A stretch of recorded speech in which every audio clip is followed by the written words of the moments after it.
US President Barack Obama has been very vocal in pushing for reform of the immigration system in the United States. This topic was one of the highlights in his recent report during the State of the Union address last January.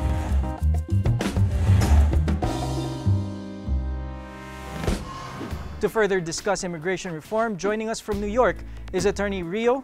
Hi, Attorney Rio. Hi, Attorney Mike. Good to see you again. And Attorney Sue Yi. Hi, Sue. Hi, Mike. How are you? Rio, can you give us more details on what immigration reform is? Okay, well, right now, comprehensive immigration reform is still being debated in Congress.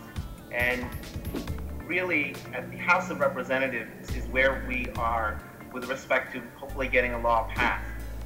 Republicans are showing signs of wanting to do this year in 2014, and even the Senate last year was able to pass a bill which, while it hasn't become law, shows that there is wide bipartisan support for comprehensive immigration reform. Attorney Sue, who will benefit from this? Well, there are many people who could potentially benefit from immigration reform. First and foremost, the estimated 11 million people who are right now living in the United States who do not have any immigration status. They're undocumented because either they came to the U.S. with a visa and then overstayed, or they may have entered the U.S. without proper documentation. Those individuals would stand to benefit the most from immigration reform once and if it's passed by President Obama. There are also other categories of individuals who would also benefit from immigration reform. For example, there have been a lot of talks about dreamers or very young children who were brought to the United States before the age of 16. There have been proposals that dreamers should be given a faster route to getting green cards and citizenship. So that's another segment of the population that could stand to benefit from immigration reform. Clearly, this is good news for Filipinos. Those who have relatives with illegal status in the U.S. will no longer fear imprisonment or deportation of their loved ones, and more remittances could be coming in from the Filipino workers in the U.S. But why do you think is the U.S. government pushing for this? What is the benefit if illegal immigrants are given permanent status in the U.S.?